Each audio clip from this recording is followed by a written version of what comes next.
Hello and welcome back to another episode of Critical Reactions with your host Bryan. We're going to continue on with this week's theme of hidden gems, finding those excellent songs on albums that are not really filled with excellent music. As a reminder, this is a subjective theme. Maybe you absolutely love Radiohead's Pablo Honey album and think every track is perfect. But the person who requested this didn't. They found, though, that Blowout is an exceptional song on the album, even if most of the other tracks aren't. And so that's what we're going to check out today. Let's dive in and see what Radiohead is bringing to the table with Blowout.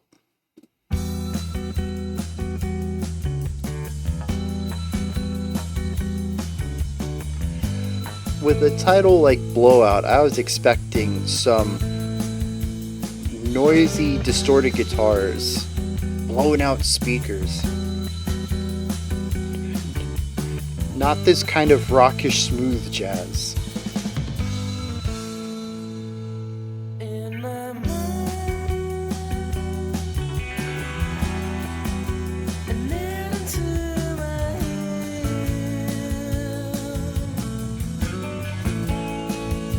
A little bit of bluesiness in the guitars too.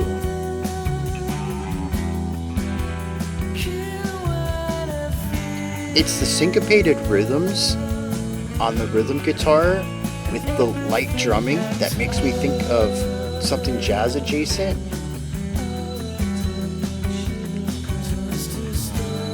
There is that synth.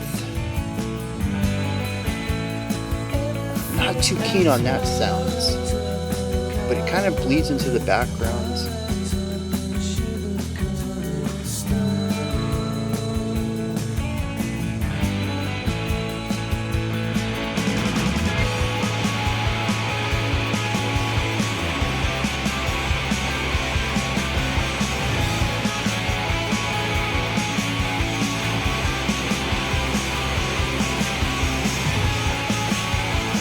Not a lot of movement, but I do like the melody, the riffage going on in the fuzz of all of this.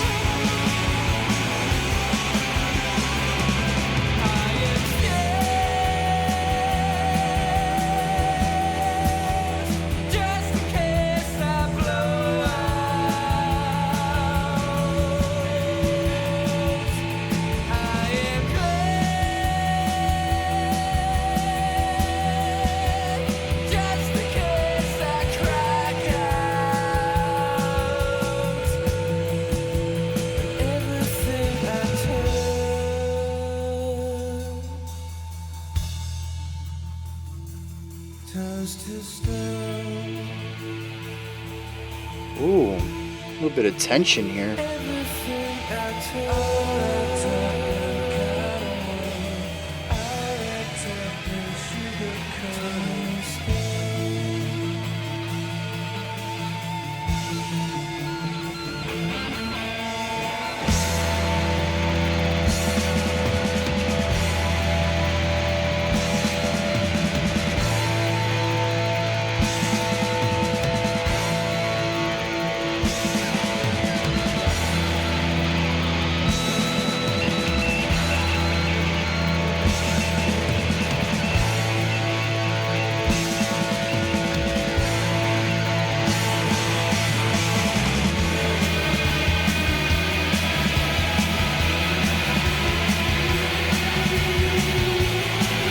Very interesting movement across this track.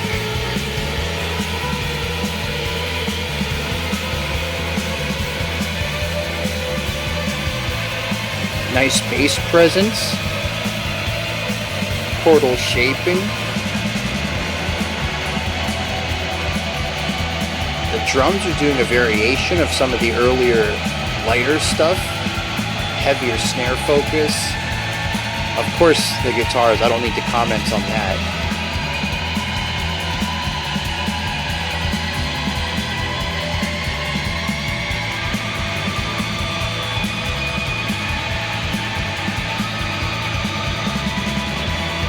I can't believe this song's almost over already.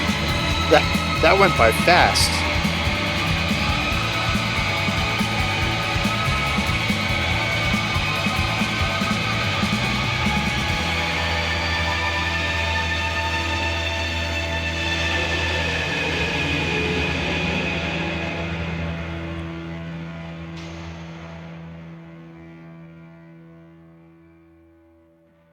So there was that little bit of compression there on the side, just a almost sounded like an old like 16-bit car crash sounds. I wonder what that's supposed to represent. Because I only caught one line. He said, "Before I blow out." I don't want to build an entire musical analysis around one concept, but it does seem to be about someone who is having a bit of a nervous breakdown or is filled with anxiety or stress, something that is negatively felt and compounds on itself until something catastrophic happens, which is kind of how I feel the song in general, but also the concept of blowing out. Um, but we'll get into the lyrical dive afterwards. What's going on with this song? That's the main idea that we gotta figure out right here. Real chill at the beginning.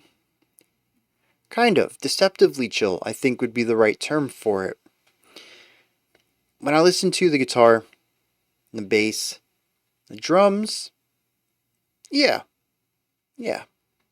Little bit of extra rock energy from our lead guitar, but our rhythm guitar, our bass, and the drums are all very light. So much so that they felt very jazz adjacent. I kind of got off the jazz parallels after I got into the song, but the first 2 seconds, that's exactly where my brain snapped to. Oh, smooth jazz.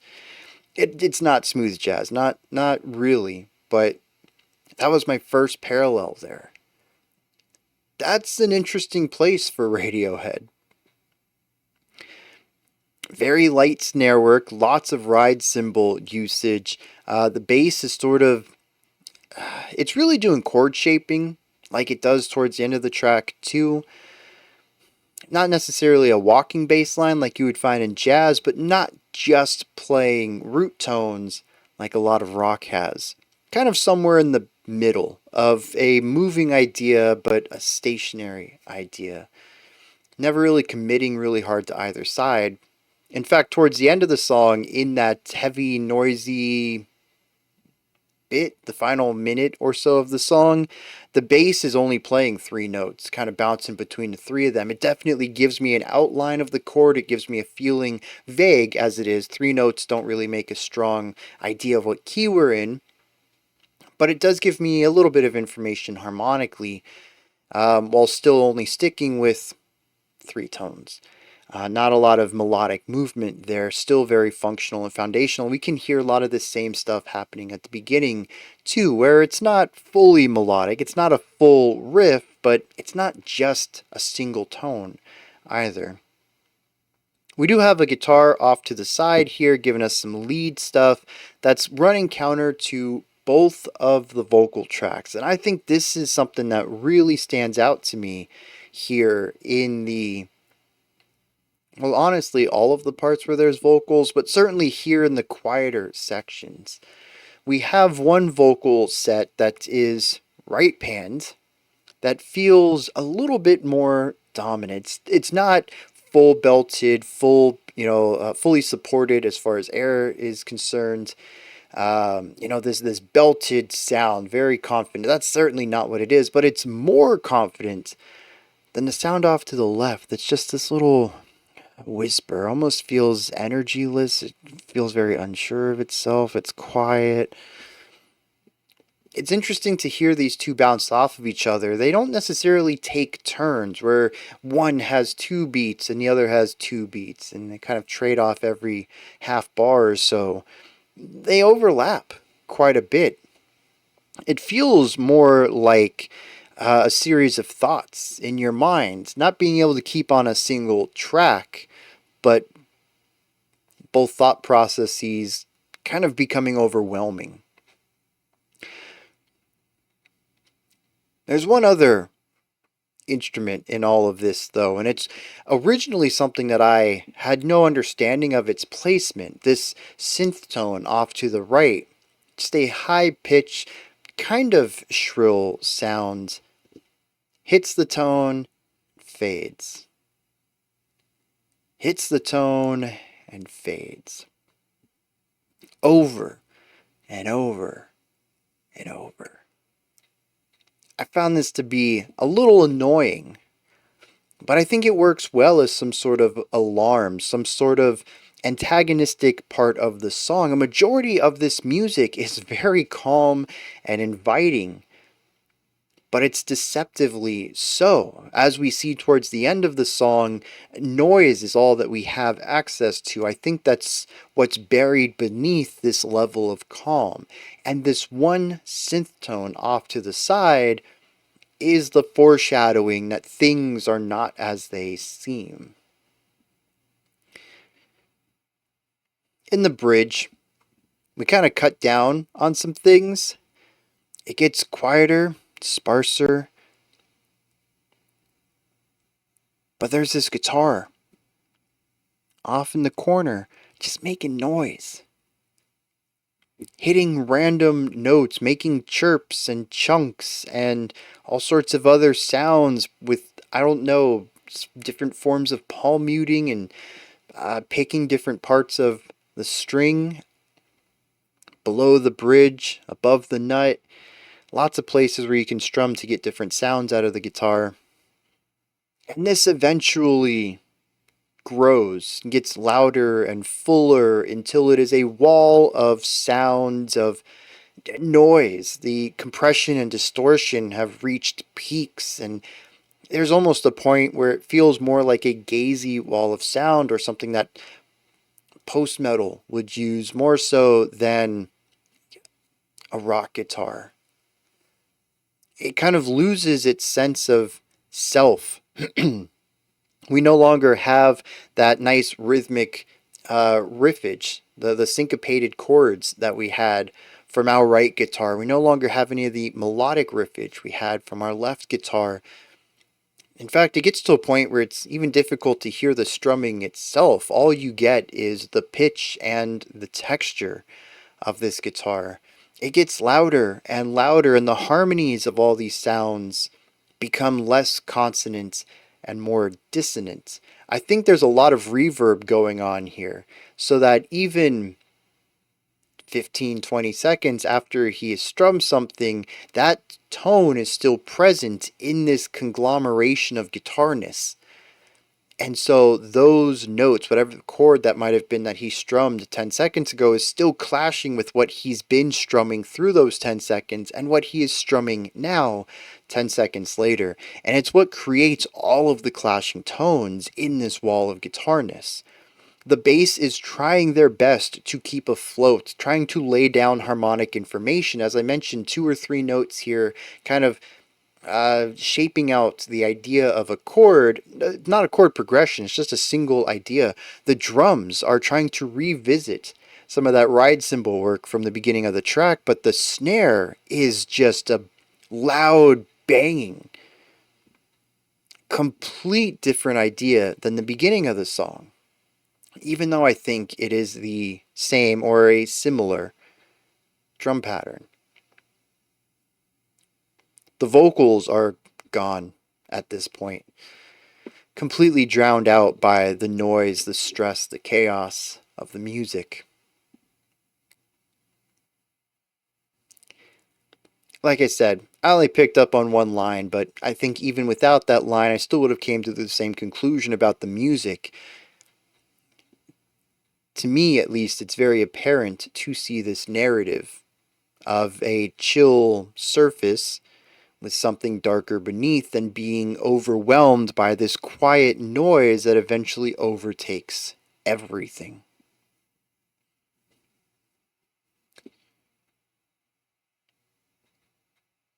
It's another song that I think is deceptively simple. There's 2 main ideas here, not a lot of chordal work going on.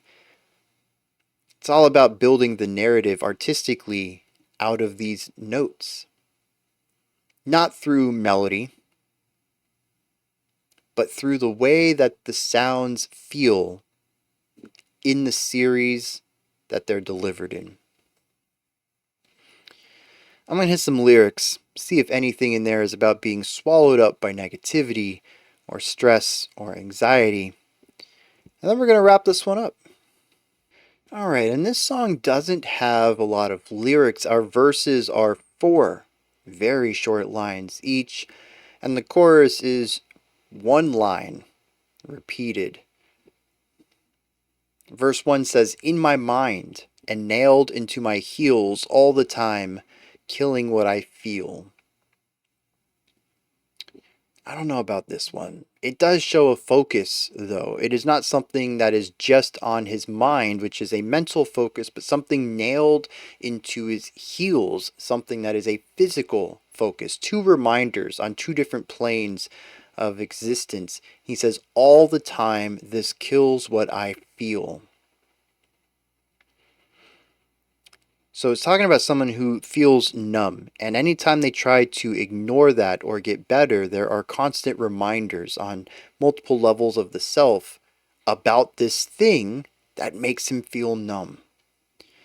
The chorus says, "Everything I touch turns to stone." Stone is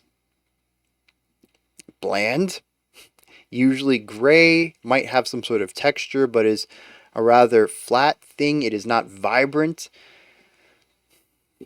It's interesting. It could be a reference to something like Midas. Everything he touched turns to gold. But where gold is useful, stone is certainly useful, but if you're constantly in a state of feeling numb, stone is certainly not going to help that. You're usually going to want vibrancy. You're going to want things to help you remember that you're alive, to make you feel something. Gray walls, gray floors, everything being stone, that's not going to better your mental state.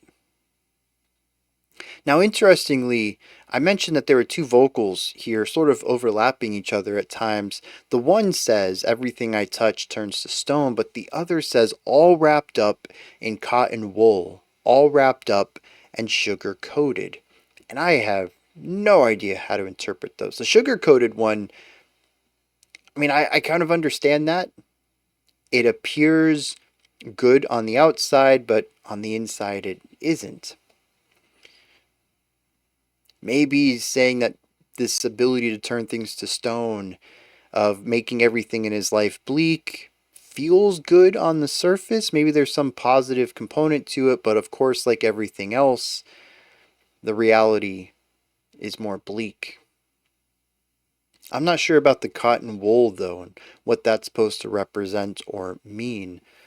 Verse 2 says, "I'm scared, just in case I blow out, and I'm glared, just in case I crack out." Now, I don't know exactly what these are supposed to mean, but the general idea that I get behind it is that he is on the defense all the time, never allows himself to be vulnerable, always prepared for the worst. He's doing whatever he feels like will help him get through a bad situation or will help him avoid a bad situation, where the being scared and glared is the defensive mechanism, and blowing out or cracking out is that bad situation that he wants to avoid or diminish the negative aspects of to allow him to get through it. And that's the whole song. He feels numb, everything's stone, and he's always on the defense. And if he's always trying to prepare himself for some negative outcome, especially if it revolves around feeling numb and feeling bland and gray and dreary all the time, the outro works really well. at all of these stresses, the constant reminders of bleakness, the inability to form anything of brightness, and the constant state of looking over your shoulder mentally or emotionally to prepare for a blowout or a crack out, whatever those mean, the stresses of all of that can certainly overwhelm someone. And I think that's what the end of the song is supposed to represent, as well as the beginning of the song seemingly feeling okay. Maybe that's the sugar coating. But also, I look back to the way that he delivers his vocals there, and they're very shy, they're very quiet, unsure of themselves. I said that there's literally no confidence in them, and it's such a great delivery of that because it shows somebody who isn't confident in all of this. And I think that brings in the idea of having these defenses up all the time. They don't know when something's going to happen. They don't know if they're going to be able to get through it. They don't have that sort of self-esteem.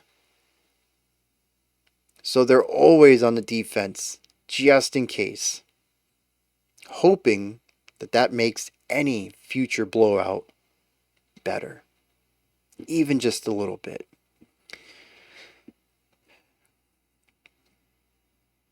These are just my thoughts on Radiohead's Blowout. What are yours? Do you agree with anything that I said? Would you like to add on to anything that I said or correct me on if I made some mistakes?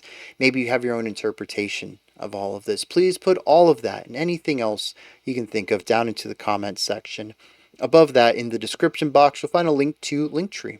Takes you here. You can find links to my music, ways to support the channel, a link to the Discord server, and so much more. Above that, if you could, like, subscribe, and ring the bell. I greatly appreciate all three of those.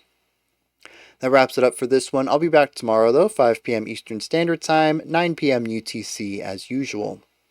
Until next time, remember to be critical, not cynical, of the music you listen to, and have a fantastic morning, afternoon, or evening, whenever you choose to watch my videos.